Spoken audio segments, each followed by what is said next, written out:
मी आज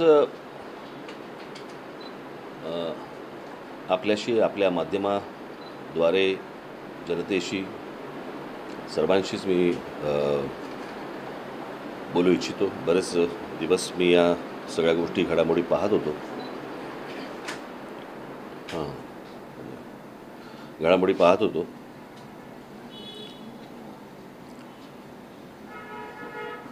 आणि मला जे आत्ता बोलायचं आहे, मला असं वाटतं की माझं बोलून झाल्यावरती मी इतर कुठच्याही तुमच्या प्रश्नांना मी उत्तर देऊ इच्छित नाही. ते माझ्या निवेदनात असेल आणि ते मी पण का देऊ शकणार नाही किंवा का द्यायची इच्छा नाही माझी, तेही माझ्या निवेदनामध्ये तुम्हाला समजेल. कारण नाहीतर होतं असं की आपण अनेकदा पत्रकार परिषदा आपण घेतो आणि इतके विषय निघतात की त्याचा मूळ विषयच निघून जातो आणि मूळ विषय कुठचा असतो, काय असतो, असा प्रश्न आपल्याला नेहमी पडतो. त्याच्यामुळे इतर मी विषयांना आज कुठे हात घालणार नाही, लावणार नाही. आज आपल्यासमोर येऊन भेटण्याचं काही चालू आहे का? AC वगैरे? पंखा उचलला, पंखा कुठचे पंखा लाव.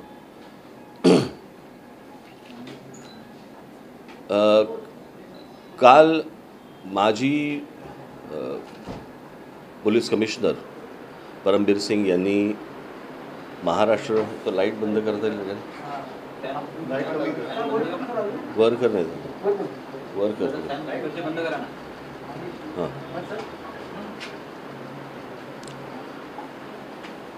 परमबीर सिंग यांनी महाराष्ट्र राज्याच्या गृहमंत्र्यांवरती केलेले आरोप,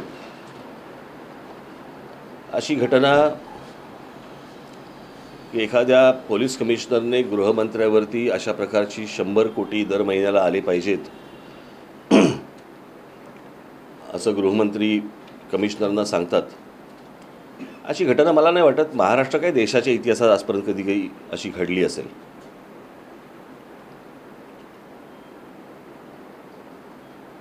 मुळात आता ज्यांनी आरोप केले परमबीर सिंग यांनी, आता त्यांना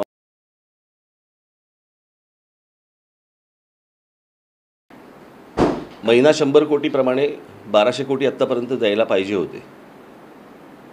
पण कदाचित लॉकडाऊनचं कारण असेल, दुकानं बंद होती, बार्स बंद होते, त्याच्यामुळे त्यांना एवढी रक्कम देता नसेल आली. पण गृहमंत्र्यांनी अशा प्रकारची गोष्ट सांगणं कमिशनरला, हे एका मुंबई पोलीस कमिशनरांचं झालं.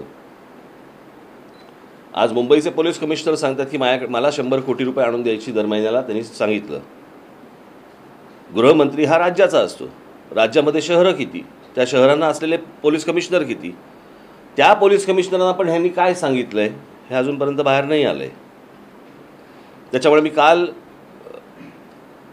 जी मी मागणी केली होती की महाराष्ट्र राज्याच्या गृहमंत्र्यांनी तात्काळ राजीनामा दिला पाहिजे आणि त्यांची कसून चौकशी होणं गरजेचं आहे. अनिल देशमुख यांची देखील चौकशी होणं गरजेचं आहे. प्रकरणामध्ये आपल्याला मुद्दामून एक गोष्ट सांगायची की आता अनेक विषय सगळे समोर येत आहेत की आता हे नवीन 100 कोटी मागितले, हे प्रकरण आलं आणि आता मग पोलिसांमधल्या लॉबीज, पोलिसांमधले भांडणं, पोलिसांमधले वाद, हे सगळे आता सगळ्या गोष्टी कव्हर होत आहेत. त्याच्यातनं त्यांच्याचकडनं काही बातम्या सोडल्या जात आहेत, त्याच्यावरनं तुम्ही चॅनलचे लोक किंवा पत्रकार त्याच्यामध्ये अजून काही गोष्टी लोकांसमोर आणतायत आणि आपण मूळ विषय विसरतोय. जसं सुशांत सिंग प्रकरणामध्ये सुशांत सिंग राहायला बाजूलाच आणि भलत्याच ठिकाणी सगळं प्रकरण निघून गेलं. नंतर तर लोक सुशांत सिंगला विसरून पण गेले आणि मग एकावर एक नवीन बातम्या, एकावर एक नवीन बातम्या, असं करत करत आपण मूळ विषयाला बगल देतो की अनेकांना बगल ती हवी असते आणि त्याप्रमाणे त्या बातम्या तिकडे तिकडे सरकत जातात. आपण जो मूळ विषय आहे की अंबानींच्या घराखाली बॉम्बची गाडी ठेवण्यात आली, हा मला असं वाटतं मूळ विषय. आजपर्यंत मी काय सगळे आम्ही सगळेच असा विचार करत होतो की बॉम्ब हे अतिरेकी ठेवतात, पण बॉम्ब पोलीस ठेवतात हे मला नाही वाटत आजपर्यंत आपण कधी ऐकलं होतं, पाहिलं होतं, कधी विचार केला होता या गोष्टींचा की पोलीस बॉम्ब ठेवतात. या सगळ्या प्रकरणामध्ये वाझेंना अटक झाली, वाझेंची इन्क्वायरी सुरू आहे, त्यांची काय रोजची धिंड काय काढली जाते वेगवेगळ्या ठिकाणी. परमबीर सिंग यांना त्यांच्या कमिशनर पदावरनं का काढलं किंवा त्यांची बदली का केली हे अजूनपर्यंत सरकारने सांगितलेलं नाही. परमबीर सिंग यांचा काही संबंध होता त्याच्याशी, परमबीर सिंग त्याच्यामध्ये इन्व्हॉल्व होते, परमबीर सिंगना त्या पदावरनं का बाजूला करण्यात आलं, आणि जर समजा तुम्हाला माहिती आहे की जर समजा त्यांची इन्व्हॉल्वमेंट होती म्हणून तुम्ही त्यांना बाजूला केलं आहे, तर त्यांची चौकशी का नाही केली, त्यांची बदली का केली, याचं उत्तर सरकारकडनं अजूनपर्यंत आलेलंच नाही आहे. की जर समजा ते त्याच्यामध्ये इन्व्हॉल्व होते तर त्यांची चौकशी व्हायला पाहिजे होती. तुम्ही त्यांना काढताय आणि दुसरीकडे ट्रान्सफर करताय, त्यांची बदली करतात, यातनं काय साध्य होणार आहे? तुम्हाला काय म्हणायचं होतं? म्हणजे तुमच्या अंगावरची एखादी आलेली गोष्ट तुम्ही झटकून दुसऱ्याच्या खांद्यावरती टाकताय, हाच सगळा प्रकार होता. आता आपण मूळ विषयाकडे वळू. मूळ विषय, मुकेश अंबानींच्या घराखाली बॉम्बची गाडी ठेवण्यात आली, बरोबर आहे. अजूनपर्यंत कसं आहे, आपल्या देशामध्ये प्रश्न निर्माण होतात, उत्तरं सापडत नाहीत, आणि मग लोक हळूहळू त्या गोष्टी विसरून जातात. मुळात अंबानींच्या घराखाली जी गाडी सापडली, त्या गाडीमध्ये जे जिलेटिन ठेवलं होतं, ते जिलेटिन आलं कुठून? मला असं वाटतं जिलेटिनचा सोर्स हा मला असं वाटतं क्वाऱ्या जिथे असतात, खाणी जिकडे असतात, तिथे मला असं वाटतं ते जिलेटिन वगैरे दिले जातात. मग ते आले कुठून? ते गाड्या बिड्या वगैरे सगळे प्रकरणं तुम्ही आता अनेकदा सगळ्यांसमोर ती मांडली. आता मी तुमच्या बातम्या इतक्या आल्या की यातली वाजेची गाडी कुठची हेच कळेल असं झालं.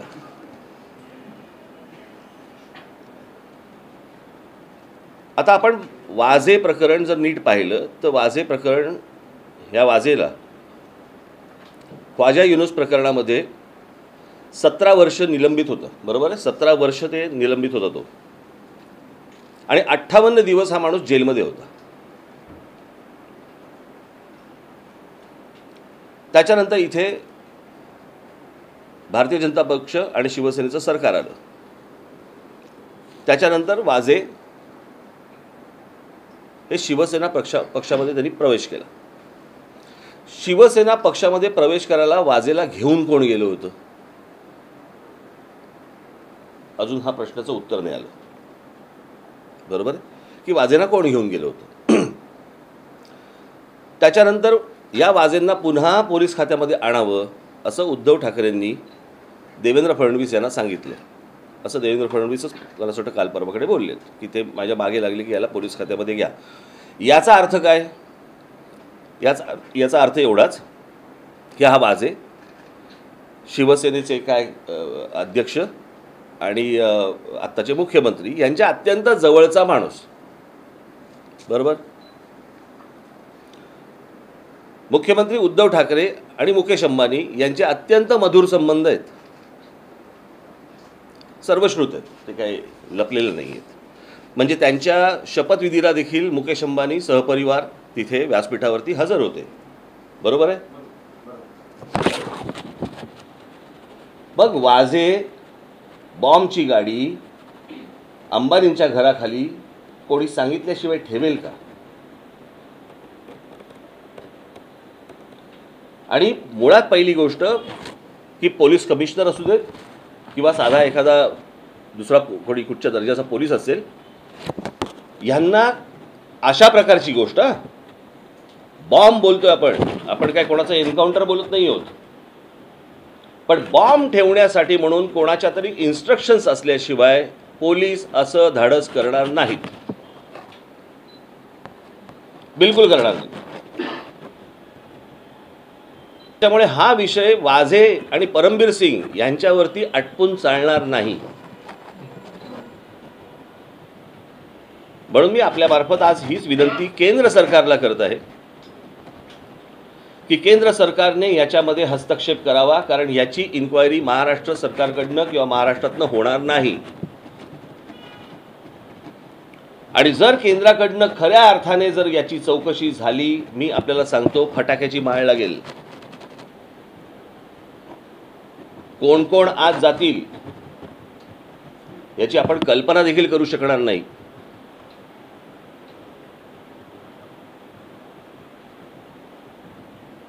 ज्या मुकेश अंबानींच्याकडे स्वतःकडे आत्ता त्यांची जी सिक्युरिटी आहे त्याच्यामध्ये इस्रायली लोक आहेत. तुम्हाला इस्रायलची जी सिक्युरिटीची लोकं असतात ती किती कशा प्रकारची असतात याची आपल्याला सगळ्यांना जाणीव आहे, कल्पना आहे. त्यात मी जर चुकत नसेन तर मुकेश अंबानींना जी इतर पोलीस सिक्युरिटी आहे ती मध्य प्रदेश सरकारची आहे. ती मला अजूनपर्यंत कळलेली आहे की मध्य प्रदेश सरकार इथल्या व्यक्तीला कसं काय संरक्षण देतात. ते तरी 6-6, 7-7 त्यांच्या काहीतरी रेंज रोवर आणि त्याच्यामध्ये ते पोलीस सगळे बसलेले असतात. आपण कधी जर समजा अल्टामाउंट रोडला गेलात तर आपल्या लक्षात येईल की तिकडे कशा प्रकारची सिक्युरिटी असते की एखादा माणूस 2दा जरी गेला तरी चौकशी होते. अशा प्रकारच्या एखाद्या रोडवरती एक गाडी 24 तास उभी राहते आणि त्याच्यातलं पत्र जर समजा वाचलं आपण, म्हणजे एखादा माणूस काय पत्र लिहितोय की तुमच्या खाली आम्हाला बॉम्ब फोडायचा आहे, नीता भाभी आणि मुकेश भैया. धमकी देणारा माणूस आदराने बोलतो का हो की साहेब तुमची वाट लावतो बघा? तो साहेब कशाला बोलेल? आणि ते पत्र, त्या पत्राचा जर समजा तुम्ही नीट टोन पाहिलात तर दाखवलं गेलं असं आहे की एखादा गुजराती माणूस जसं हिंदी बोलतो तशा प्रकारचा त्याचा तो टोन आहे त्या अख्ख्या पत्राचा. गुड नाईट असं त्याच्यामध्ये लिहिलेलं आहे, NIT. नाईटचं स्पेलिंग NIT असं केलेलं आहे त्याच्यामध्ये. ते नीट लावली असणार.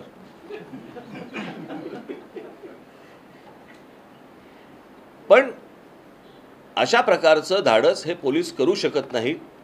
परस्पर अशा प्रकारची गोष्ट, त्याच्यामध्ये अनेक गोष्टी आल्या की बडे अंबानींकडनं पैसे काढायचे होते, त्याच्यामुळे ह्या सगळ्या प्रकारच्या धमक्या बिमक्या. अंबानींकडनं पैसे काढणं इतकं सोपं आहे का हो? बरं, ज्या मुख्यमंत्र्यांचे अंबानींशी इतके मधुर संबंध आहेत तिकडे पोलीस पैसे खायला जातील का? पोलीस खात्यात तरी राहतील का? हे सगळं प्रकरण काय आहे हे वेगळ्या प्रकारचं प्रकरण आहे. मला आपल्याला सगळ्यांना विनंती करायची आहे, आपले जे चॅनलचे हेड्स आहेत त्यांना विनंती करायची, हे भलतीकडे प्रकरण नेऊ नका की पोलिसांच्या मधल्या भांडणं आणि पोलिसांमधल्या अजून काहीतरी, कारण त्याला एक फाटे फुटत जातील आणि फाटे फोडले जातील. याचं जे मूळ प्रकरण आहे की ही गाडी ठेवली कशी काय गेली, कोणाच्या सांगण्यावरून ही गाडी ठेवण्यात आली, याची माझी विनंती आहे केंद्र सरकारने याच्यामध्ये तात्काळ हस्तक्षेप करावा. अन्यथा लोकांचा पोलीस प्रशासन सरकार या सगळ्या गोष्टींवरचा विश्वास आज उडालेला आहे. तो जर मिळवायचा असेल तर मला असं वाटतं केंद्राने याच्यामध्ये हस्तक्षेप करणं अत्यंत गरजेचं आहे. आज महाराष्ट्रामध्ये इतर सगळे प्रश्न पडलेत. काय करोनाचे आकडे येत आहेत, त्याच्यानंतर मुलांच्या शिक्षणाचं एक शैक्षणिक वर्ष फुकट गेलं त्यांचं, त्याच्यानंतर आज अनेक मुलांच्या आईवडिलांची नोकऱ्या गेल्या, त्याच्यामुळे शिक्षण सोडावं लागलं. यावेळेला परवा दिवशीचा एक बातमी होती, फक्त मुंबई 20,000 ॲडमिशन्स या कमी झाल्या, मुलांनी घेतल्या नाहीत. 20,000 म्हणजे जिथे लोकांना नोकऱ्या गेलेल्या आहेत, जिथे मुलं शिक्षणापासून वंचित आहेत, बेरोजगारीचा आकडा तर रोज फुगतो आहे, अनेकांच्या नोकऱ्या गेलेल्या आहेत. अशा सगळ्या विचित्र परिस्थितीमध्ये आर्थिक परिस्थिती इतकी खराब आहे देशाची आणि राज्याची, तर आहेच आहे. म्हणजे अर्थसंकल्प मांडताना अजित पवारांनी हे सांगितलं होतं की राज्याची परिस्थिती, आर्थिक परिस्थिती चांगली नाही. हे सगळे विषय असताना म्हणजे आपण असं म्हणत जातो, आजपर्यंत आपण म्हणत आलो की पोलीस भ्रष्टाचारी आहेत किंवा भ्रष्टाचारी नाहीत. हे वरून सांगतात 100 कोटी वसूल करा म्हणून तो पोलीस जाणार ना तिकडे. आणि इतकी म्हणजे मला लाज वाटली काल की महाराष्ट्रासारखी एवढी उज्ज्वल, एवढी परंपरा मोठी, एवढा महाराष्ट्र एवढा मोठा, त्याचा गृहमंत्री सांगतोय बारमध्ये जाऊन पैसे गोळा करा. इतका घाण, इतकी विचित्र वाईट अवस्था मी आजपर्यंत कधी बघितलेली नव्हती. त्याच्यामुळे हे गृहमंत्री हा तर माणूस गेला तर पाहिजेच, कोणत्याही परिस्थितीत त्यांनी राजीनामा द्यायला पाहिजे, त्यांचा राजीनामा घेतला गेला पाहिजे. आणि ह्या प्रकरणामध्ये केंद्र सरकारने हस्तक्षेप करून कसून चौकशी करावी. कल्पनेच्या बाहेरचे चेहरे तुमच्या समोर येतील. आणि केंद्राकडनंही जर समजा उद्या असं झालं नाही तर हा देश अराजकाकडे चालला, एवढं फक्त लक्षात ठेवा. कारण हे काही साधं सोपं सरळ काम नाही आहे.